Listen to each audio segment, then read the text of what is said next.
pelatihan tentang manajemen perkantoran ini. Bismillahirrahmanirrahim. Assalamualaikum warahmatullahi taala wabarakatuh. Waalaikumsalam warahmatullahi wabarakatuh.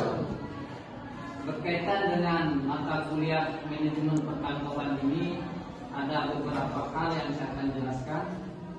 Ini karena pengantar manajemen perkantoran ini kita harus menjelaskan dari awalnya ya, konsep dasar manajemen baru kita bisa melanjutkan yang lain. Itu ya. Dan kemudian berkaitan dengan diskusi, nanti saya akan membuka pertanyaan satu sesi saja, yang dari cowok sama yang cewek satu ya. Oke, kita mulai saja berkaitan dengan materi. Yang pertama saya akan jelaskan mengenai manajemen perkantoran. Oke, silakan diperhatikan berkaitan dengan manajemen. Mungkin ada beberapa teori tentang manajemen, tapi saya ambil sebagiannya saja ya, dan itu saya simpulkan. Nah, kemudian manajemen di sini adalah kemampuan atau keterampilan untuk memperoleh sesuatu hasil dalam rangka pencapaian tujuan melalui kegiatan-kegiatan orang lain. Itu manajemen ya. Dan kemudian yang terakhir ini, yang nomor 2 ini adalah manajemen yang berkaitan dengan fungsi-fungsi manajemen itu. Yang pertama, fungsi manajemen apa? Planning, perencanaan. Kemudian yang kedua, ini yang bentuk umum untuk fungsi manajemen. Itu ya. Sebenarnya banyak sekali berkaitan dengan definisi manajemen itu. Kemudian yang selanjutnya berkaitan dengan kantor. Kalau di sini kantor menurut Prajudi itu adalah menjelaskan tentang kantor yang bisa berarti ruang atau kamar kerja.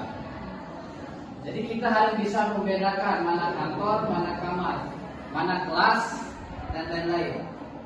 Karena kita bisa juga katakan kantor itu adalah tempat kerja, itu ya, yang dijelaskan oleh Prajudi ini dan kamar kerja. Di kamarnya juga bisa, sebenarnya bisa dikatakan kantor. Itu lebih ke khusus. Tapi kalau lebih umumnya itu adalah ketika ada seseorang menjalankan aktivitas di bidang administrasi, itu yang dikatakan kantor.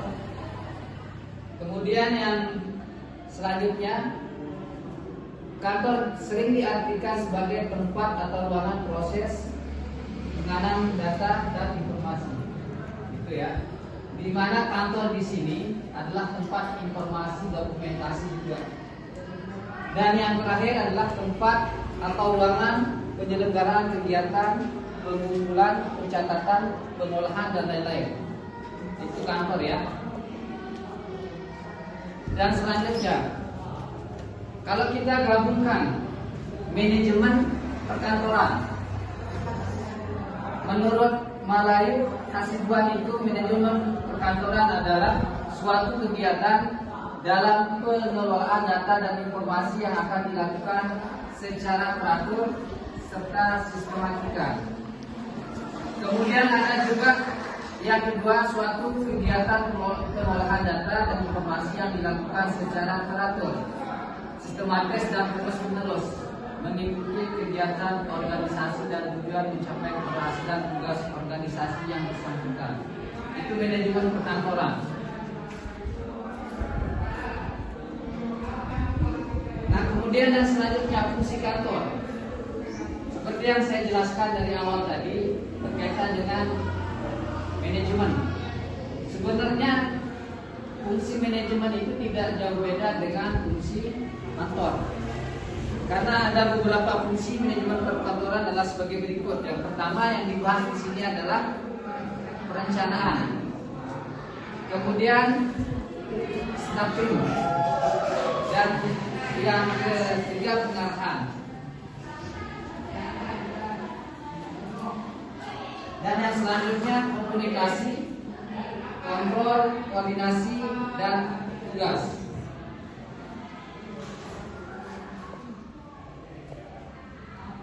Nah, yang pertama di perencanaan ini, fungsi kantor yang pertama adalah tahap awal yang perlu dilakukan di setiap keputusan yang dibuat.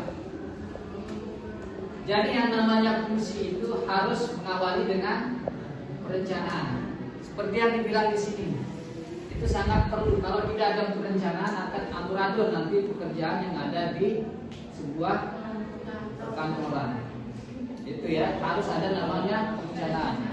Kemudian yang kedua, salah satu jenis tanggung jawab yang ada di dalam manajemen perkantoran.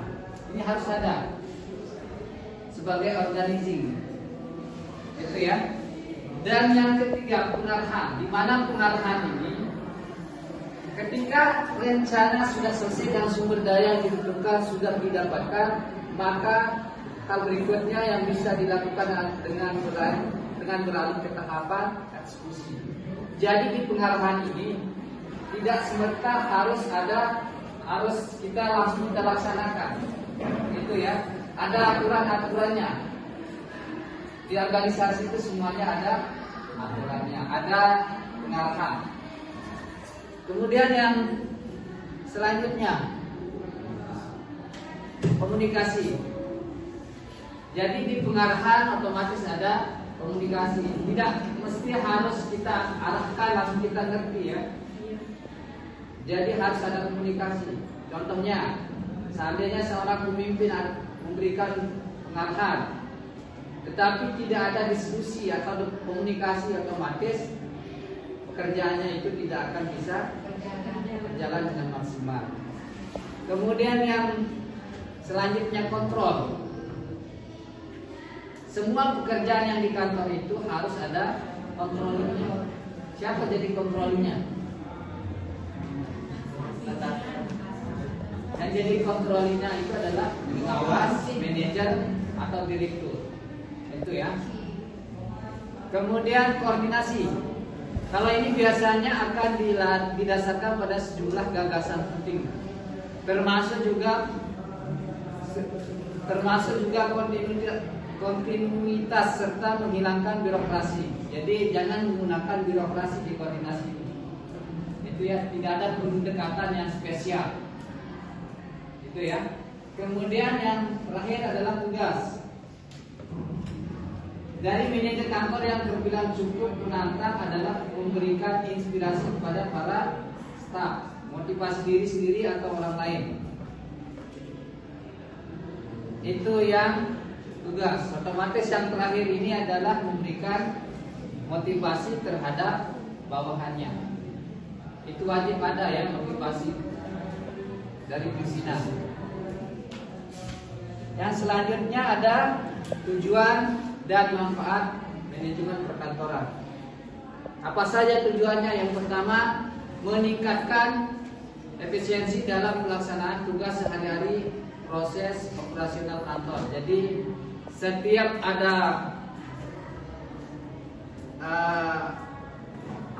aktivitas perkantoran itu pasti ada tujuannya. Yang paling diutamakan tujuan itu adalah bagaimana pekerjaan itu harus efektif dan efisien.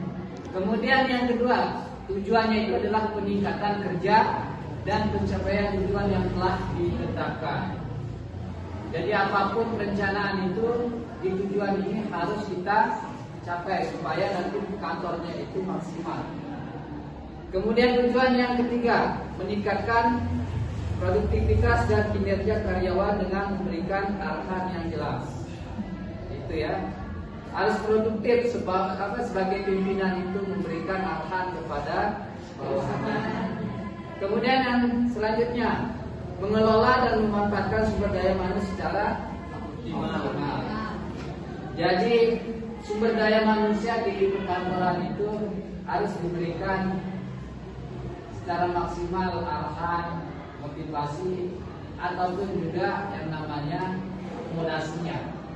Itu ya. Kemudian tujuan yang selanjutnya adalah mendorong inovasi dan pengembangan produk atau layanan.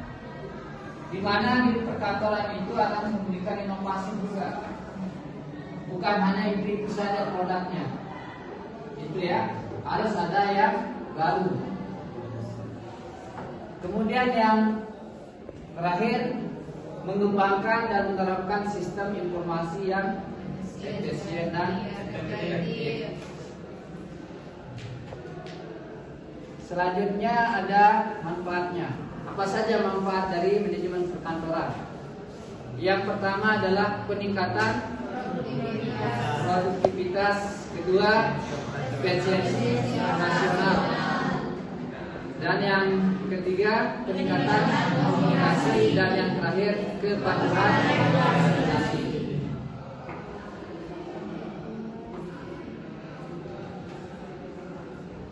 Dan yang selanjutnya ada peningkatan kepuasan klien, adaptasi dan fleksibilitas, dan yang terakhir adalah pengelolaan risiko. Oke, yang terakhir berkaitan dengan ruang lingkup manajemen perkantoran. Apa saja ruang lingkup? Yang pertama di sini adalah pengelolaan informasi. Kemudian yang kedua sumber daya manusia. Yang ketiga fasilitas dan lingkungan kerja. Dan yang terakhir adalah teknologi informasi atau IT ya. Itu saja tentang konsep dasar manajemen perkantoran. Itu ya. Kali lagi ada beberapa tadi yang saya sampaikan. Yang pertama adalah definisi dari manajemen, kemudian kantor, dan yang ketiga fungsinya, kemudian yang ketiga ada tujuan dan manfaat, dan yang terakhir adalah perkantoran. Itu ya.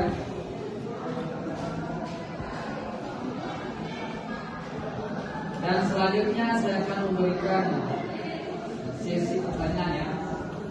Cukup 2 saja, karena berkaitan dengan waktu ada beberapa menit ya untuk sesi pertanyaan ini. Dan sesi pertanyaan ini ada cowok dan cewek, nanti salah satunya harus bertanya ya. Ada siapa yang mau bertanya? Ya. Buat namanya ya.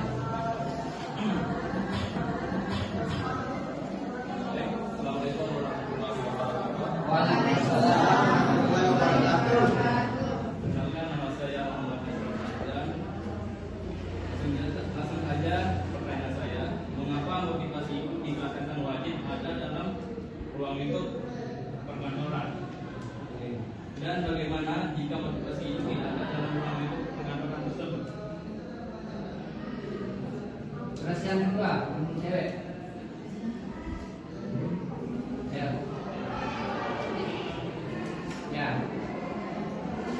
Assalamualaikum warahmatullahi wabarakatuh. Waalaikumsalam warahmatullahi wabarakatuh. Baik, perkenalkan nama saya Nusura. Langsung saja di sini saya ingin bertanya, ini bagaimana tips dalam memaksimalkan manajemen perkantoran? Apa? Bagaimana tips dalam memaksimalkan manajemen perkantoran? Itu saja ya. Saya akan langsung jawab. Yang pertama tentang motivasi. Kenapa harus ada motivasi di ruang lingkup manajemen perkantoran? Seandainya tidak ada motivasi, apa yang terjadi di kantor itu sendiri? Ada semangat kerja. Itu ya, tidak ada semangat kerjanya. Kalau tidak ada motivasi itu, jangankan di kantor. Kalau kalian kuliah saja, kalau tidak ada motivasi yang kalian pegang itu tidak akan semangat. Jadi sangat penting motivasi itu di dalam sebuah perkantoran. Seperti yang saya jelaskan tadi di pengarahan itu. Pengarahan, komunikasi, dan motivasi ada 3 di sana. Itu wajib ada itu. Ketika sudah ada arahan, kemudian ada komunikasi dari pimpinan sama bawahannya. Dan tidak cukup bagi seorang pemimpin itu memberikan arahan saja, harus ada motivasi. Itu ya. Kemudian untuk apa tadi? Tips dalam memaksimalkan manajemen perkantoran. Nah, bagaimana untuk memaksimalkan di manajemen perkantoran itu? kalau mengenai tips untuk itu sudah saya jelaskan dari fungsi-fungsinya itu. Kalau mau sukses ya harus menjalankan fungsi-fungsinya. Yang pertama di sana tadi ada perencanaan, kemudian organizing, pelaksanaan, sama controlling. Itu ya. Itu saja ya. Oke, ada pertanyaan lagi sekali lagi untuk session kedua ya. Apa? Kira-kira perkenalkan nama saya Dimas Magasari. Jadi yang saya tangkap di sini Pak yaitu adalah manajemen perkantoran itu bagaimana cara kita mengelola suatu perkantoran tersebut biar jalan. Terus bagaimana jika di dalam suatu perkantoran tersebut tidak ada manajemennya? Bagaimana cara kita mengatasinya biar tetap jalan? Sekian Pak. Oke, langsung saja ya saya jawab. Oke, kalau berkaitan dengan tadi bagaimana harus mengelola sebuah kantoran ya. Seperti yang ditanyakan di yang kedua tadi itu, harus kita harus mempelajari dulu fungsi kantoran. Jadi kita tidak akan bisa mengelola sebuah perkantoran itu ketika kita tidak tahu fungsinya. Karena banyak sekali yang dikatakan kantor ya, saya bilang tadi itu.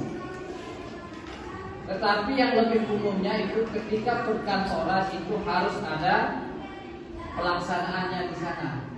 Ada dokumen, ada pimpinan, ada strukturalnya, itu yang dikatakan kantor. Tapi kalau menjalankan aktivitas di dalam ruangan itu bisa khusus dia. Jadi di dalam kelas ini bisa tidak dikatakan kantor? Ya. Bisa. Karena bisa Di melakukan. dalam kelas ini tidak bisa dikatakan kantor. Ya. Karena tidak ada strukturalnya, tidak ada. Ya kalau berkaitan dengan pimpinan sama bawahan mungkin ada, aktivitas ada. Tetapi kalau bagian administrasinya tidak bisa. Nah kemudian berkaitan dengan tadi organizing, itu ya organisasinya harus ada untuk mengelola sebuah perkantoran itu. Jadi harus ada fungsi-fungsinya sekali lagi ya. Oke, yang selanjutnya apa? Waalaikumsalam. Perkenalkan nama saya Muhammad Sahid. Jadi sama apa yang saya dengar dari Bapak tadi bisa saya simpulkan. Nah, yang jadi pertanyaan saya kali ini adalah masalah apa saja yang kita temukan dalam manajemen perkantoran itu dan cara untuk bisa menyelesaikan masalah tersebut. Biasanya ya langsung saja ya. Biasanya masalah yang di dalam kantor itu apa? Dan cara mengatasinya itu apa? Miskomunikasi. Itu ya. Ada yang bisa jawab? Miskomunikasi. Miskomunikasi. Ada lagi?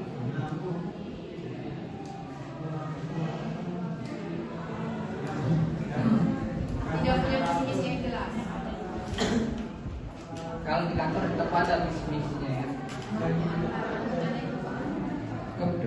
Biasanya itu adalah yang pertama itu adalah masalah miskomunikasi itu wajib ada itu di sebuah kantoran. Itu yang membuatnya ada permasalahan walaupun sekarang kantor itu jalan terus, tapi ketika ada yang berniat untuk itu naik pangkatnya ya biasanya bahasa-bahasa yang tidak jelas itu digunakan. Nah, salah satu untuk mengatasinya itu harus berhadapan dengan pimpinannya. Seandainya ada masalah langsung ke pimpinan. Kemudian di sana akan diberikan motivasi arahan. Kalau melanggar aturan kantor itu maka bisa saja dipecat. Itu ya. Oke, sampai di sini saja berkaitan dengan manajemen perkantoran. Kurang dan lebihnya saya mohon maaf. Allahumma qul Assalamualaikum warahmatullahi wabarakatuh.